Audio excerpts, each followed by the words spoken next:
casa.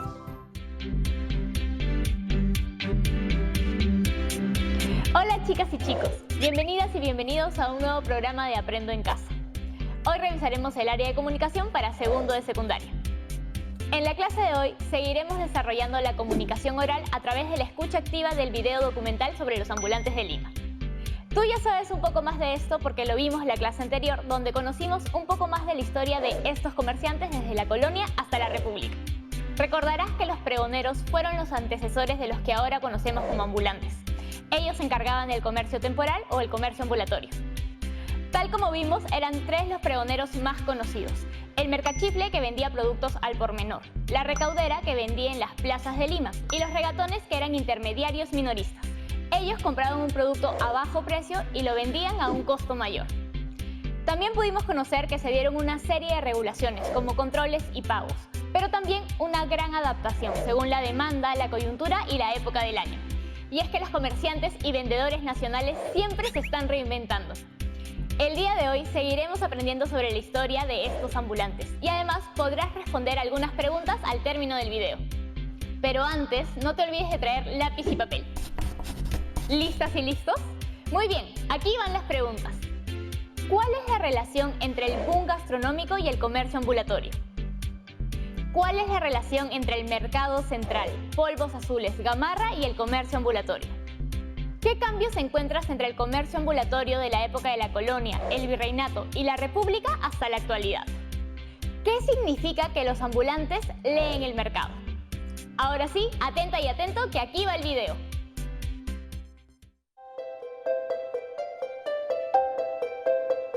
Durante el virreinato y gran parte de la República, la Plaza Mayor de Lima, donde nos encontramos en este momento, fue un concurrido mercado público y lugar de venta de mercachifles. En 1838, la escritora francesa Flora Tristán contó que siempre había mucha gente en la Plaza Mayor, a cualquier hora del día. Por la mañana estaban los aguadores, los militares, las procesiones, y por la tarde los vendedores ambulantes, ofreciéndole al público frutas, bizcochos, helados. También en la zona se congregaban algunos bufones que entretenían al público con sus maromas y bailes. Vendo velas y velones para alumbrar los balcones. ¡Velas!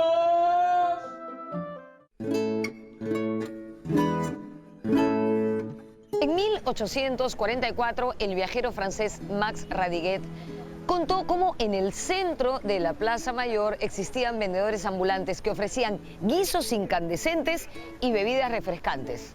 Algo así como un prende y apaga. El boom gastronómico que vive hoy la capital y todo nuestro país le debe mucho al comercio ambulatorio. Toda la cadena que sostiene la gastronomía, que viene desde la producción misma de los alimentos, su comercialización de mayoristas a minoristas, a los mercados, a los supermercados, hasta la llegada a la mesa, pasan por toda una cadena que mezcla lo informal y lo formal en toda la cadena, ¿no?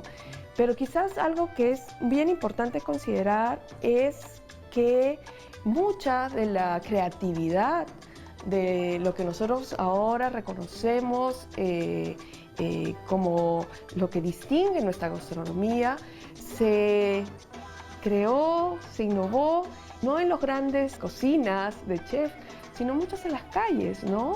En la venta ambulatoria, precisamente, ¿no? Todos los combinados, por ejemplo, si, quizás recuerdes, pero se inventaron en las carretillas de las ambulantes en el centro de las ciudades.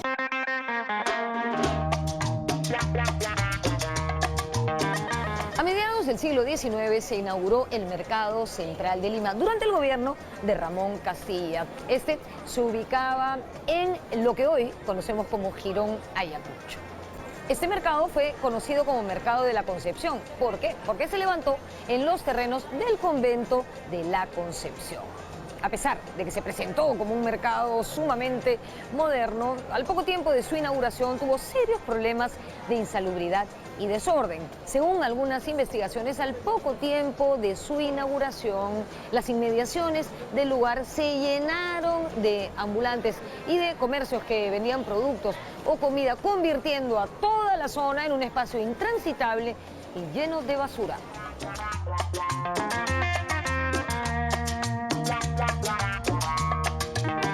La idea de ordenar esto ya viene con Castilla y con el mercado central, que queda exactamente donde cualquier limeño puede ubicarlo ahora, al lado de la calle Capón. O sea, confiscan ese convento, lo convierten en un mercado para modernizar la ciudad, pero para evitar ese caos que se estaba viviendo, de que tú podías encontrar.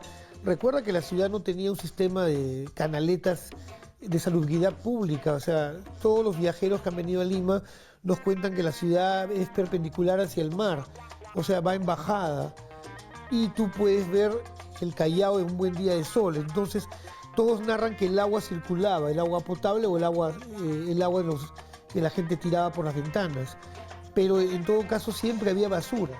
El tema de los aniegos, el tema de cómo desatorar las canaletas, está vigente desde la época de Virrey Amat hasta la época del reglamento de policía de Gamarra.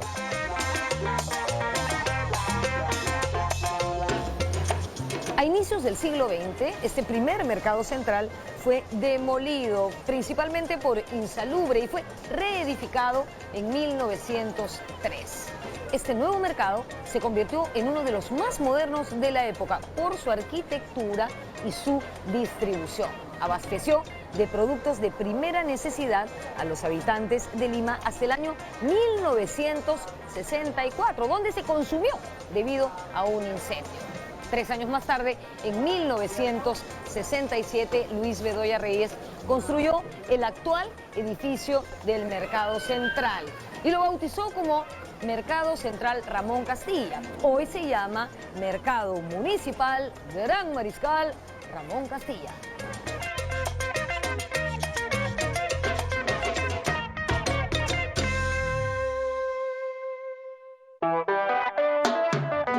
La migración del campo a la capital se acentuó entre 1950 y 1960.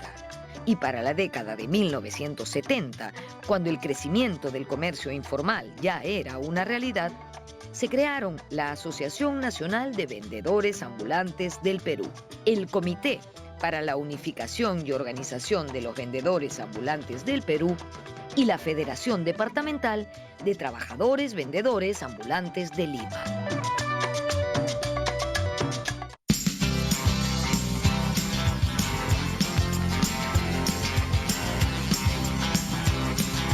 El emporio comercial de Gamarra, ubicado en el corazón de La Victoria, nació en los años 70 y desde sus inicios fue lugar de trabajo principalmente de migrantes nacionales y extranjeros. Según el economista Fernando Villarán, Gamarra fue la respuesta creativa de los sectores más populares ante la falta de empleo.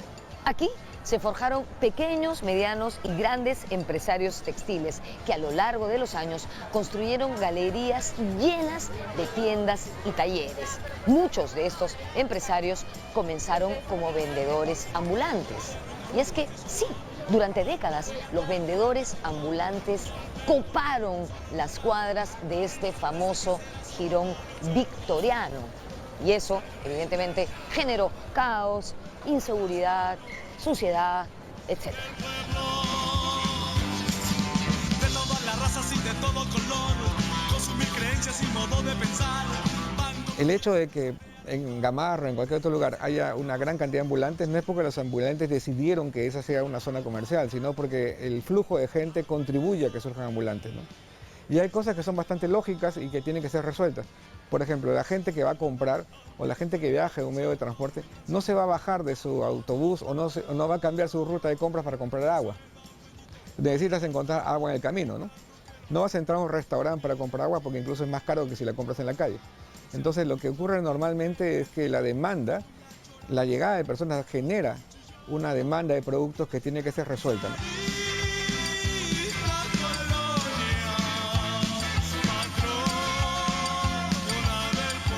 Existe la idea generalizada de que los ambulantes son un problema en la ciudad, cuando en realidad podrían ser parte de la solución.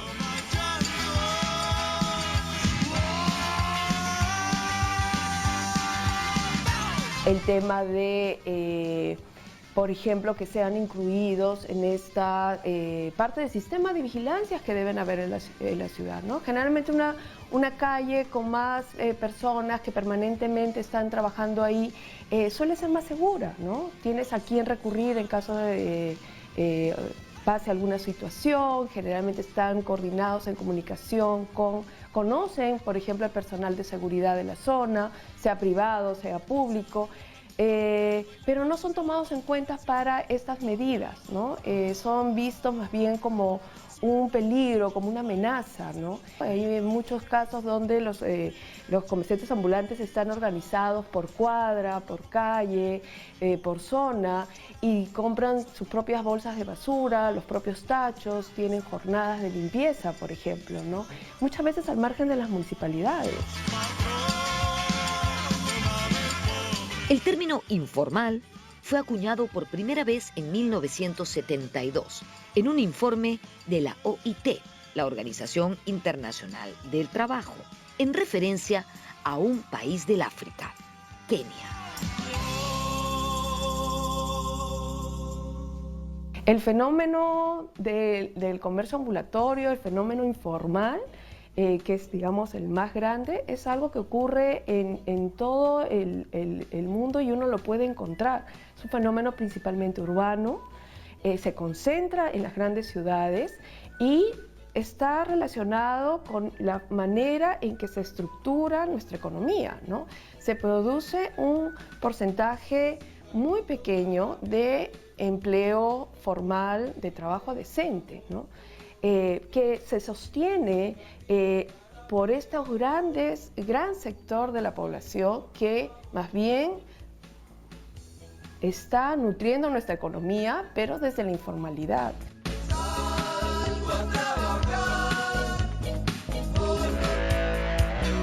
Lo que ocurre en realidad es que el principal, digamos, conjunto de informales en el Perú son especialmente los ambulantes y una gran mayoría de ellos no tiene como objetivo necesariamente burlar la ley per se, sino que en realidad están cumpliendo una función que tiene que ver con la falta de abastecimiento, ¿no? O sea, es una demanda la que empuja el ambulante más que ser ellos empresarios, digamos.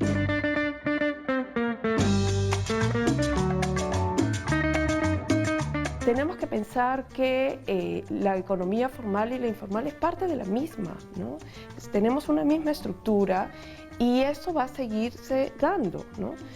No hay ámbito de nuestra economía que no tenga y que no combine y que no relacione esta economía formal y la informal, ¿no? Encontramos economía informal en el sector privado, pero también en el sector público, ¿no? Y lo encontramos prácticamente en todas las actividades económicas, ¿no? Que se necesitan mutuamente, ¿no? Y estamos hablando de un porcentaje muy grandes, ¿no? Para el caso de Lima, es más de la mitad de la población económicamente activa está en el sector informal.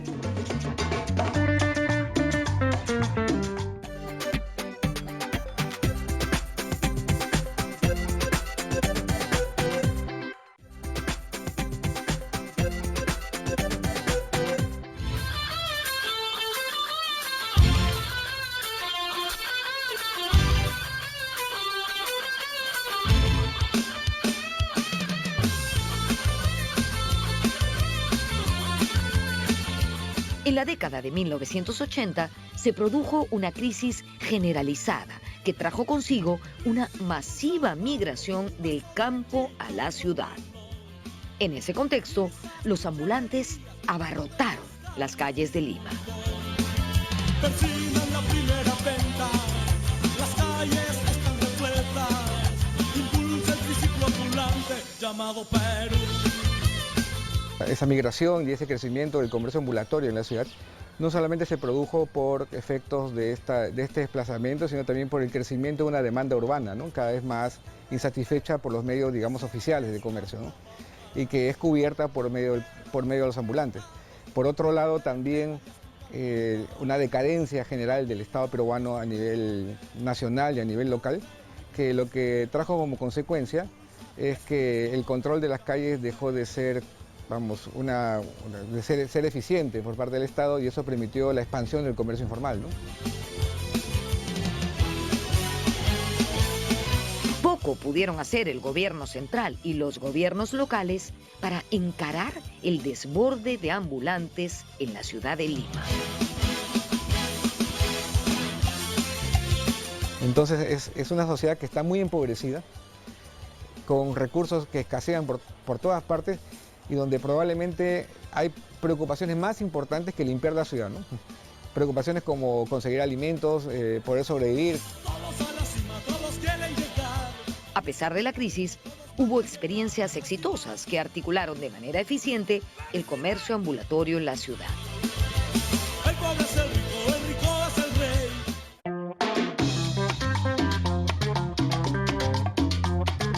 Estamos en la Alameda Chabuca Grande, a espaldas de Palacio de Gobierno, al lado del río Rímac. Durante años, este lugar se conoció como Campo Ferial Polvos Azules. En 1981 se dispuso la reubicación de miles de ambulantes que trabajaban en las calles del Cercado de Lima por disposición del alcalde Eduardo Orrego. Al principio, como imaginarán, ante cualquier cambio, todo fue un desorden, un caos. Los ambulantes comenzaron a ofertar sus productos en el piso, en lo que popularmente se bautizó como Bazar Suelo.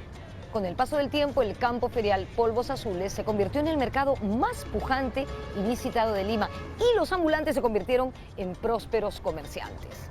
Ya no eran ambulantes, es cierto. Sin embargo, la informalidad seguía reinando.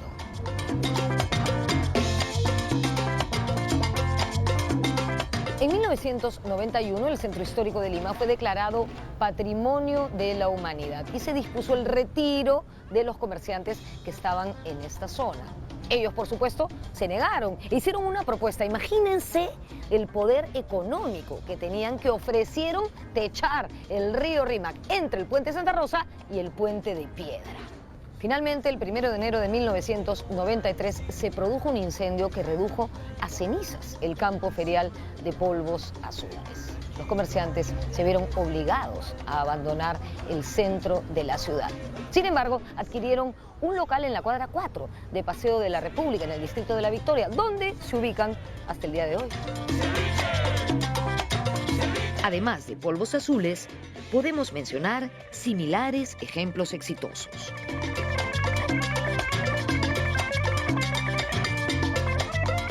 Toda esta zona en Lima Norte de lo que conocemos en San Martín de Porres como Caquetá, ¿no? Que era pues también una zona de comercio ambulatorio en las calles, y que finalmente, con el apoyo de la municipalidad, se reubicó a los comerciantes que invirtieron, construyeron sus mercados y dejaron las calles por eso. El caso de las Malvinas, el caso en el cono oeste de Ceres, por ejemplo. O sea, hay varios casos famosos de zonas conglomerados de ambulantes que fueron trasladados de manera muy exitosa.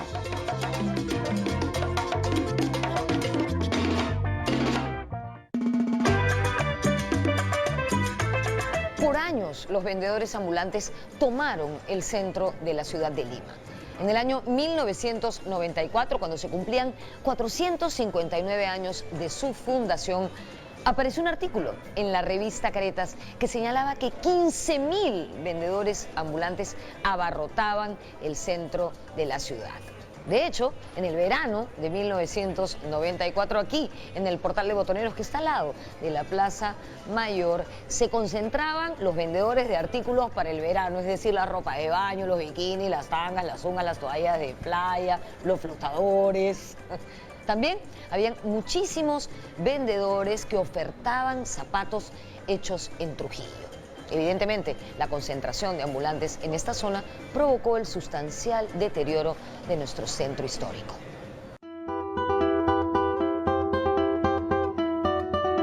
Entre los años 1996 y 2002, ejerció la alcaldía de Lima don Alberto Andrade Carmona. Él se propuso la recuperación del centro histórico. Es recordada su actuación en el reordenamiento del centro de la ciudad, que él mismo encabezó en el año 1997. No se puede negar que en términos de una recuperación del centro hubo un avance, ¿no? Lo que me pregunto es por qué ese avance no ocurrió en algunas zonas que después fueron, digamos, un lugar de catástrofe, como Mesa Redonda. Y Mesa Redonda es casi una tragedia anunciada y cada diciembre ronda nuevamente la tragedia, ¿no? Entonces la pregunta es, bueno, ¿por qué en Mesa Redonda no se logró un reordenamiento y una recuperación de ese espacio donde probablemente era más peligroso eso que otros, ¿no?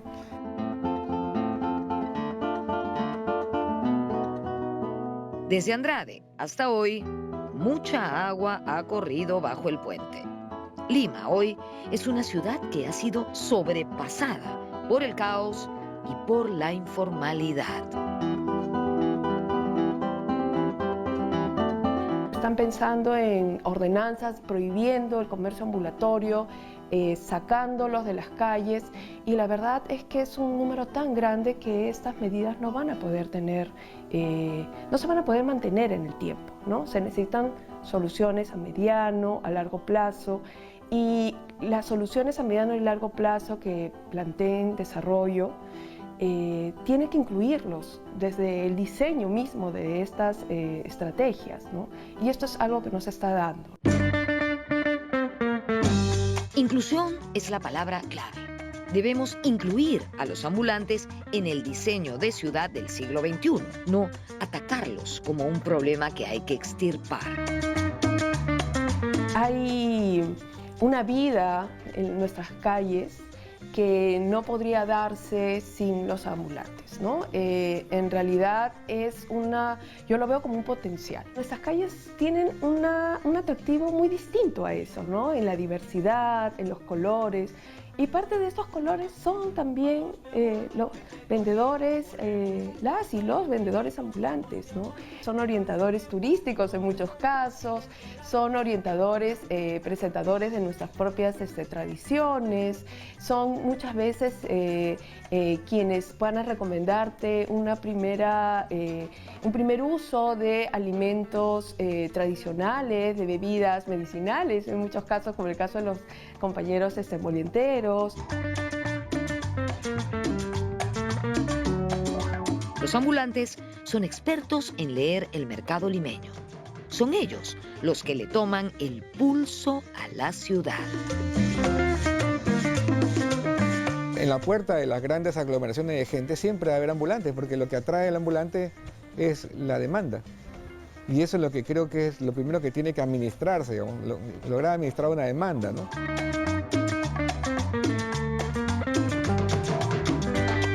Cada vez que hay una movilización política, ciudadana, partidaria incluso, vamos a encontrar ambulantes que están ofreciendo las vinchas, los gorros, las banderas, y es porque están al tanto de qué es lo que está sucediendo en la ciudad y están muy rápidamente para responder al concierto, a la marcha, ¿no?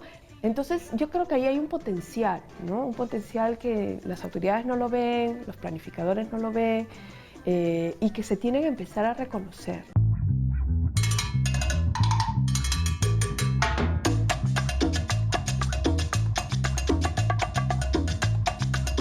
A lo largo de este programa hemos podido confirmar cómo la presencia de ambulantes ha sido protagonista en la historia de la ciudad de Lima.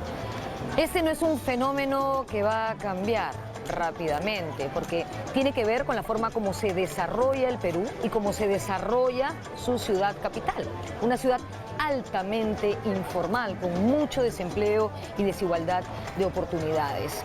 Este asunto no se arregla solamente reprimiendo o reordenando, sino con cambios estructurales para Lima.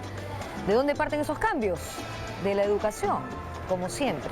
Una educación que nos enseña a ser mejores ciudadanos y a amar y respetar el espacio en el que todos convivimos y que compartimos. Nos vemos en la próxima. pareció el documental? Buenísimo, ¿no? Hemos podido aproximarnos a la historia del comercio ambulatorio desde la época de la colonia hasta la actualidad. Hoy hemos podido conocer cómo la gastronomía, la industria textil y la venta de los productos en los mercados, como es el caso del boom gastronómico, Gamarra y el Mercado Central, tienen una estrecha relación con el comercio ambulatorio. Una reflexión del video sugiere que la creatividad de algunos platos que ahora conocemos se debe a estos comercios ambulantes. De seguro, muchos y muchos de ustedes han comido alguna vez un combinado o un emoliente, ¿no? Seguro también has podido notar los casos exitosos donde se ha logrado que el comercio ambulatorio se regule y los trabajadores sean trasladados a espacios formales. Hasta hoy se siguen generando regulaciones para el comercio ambulatorio, pero este sigue existiendo. Te propongo que pienses en tu distrito, ciudad o comunidad donde existe el comercio ambulatorio. ¿Conoces casos exitosos de regulación de vendedores y vendedoras ambulantes? Recuerda las experiencias de Caquetá y Polvos Azules. Si no conoces ninguna, investiga por tu cuenta y escribe un párrafo de cómo se logró esta regulación exitosa. Ahora, imagina que eres el alcalde o la alcaldesa de tu comunidad y te piden que propongas una alternativa de regulación al comercio ambulatorio. ¿Qué propondrías? Finalmente, no te olvides de poner todo eso en tu portafolio de evidencias. Nos vemos en la próxima clase.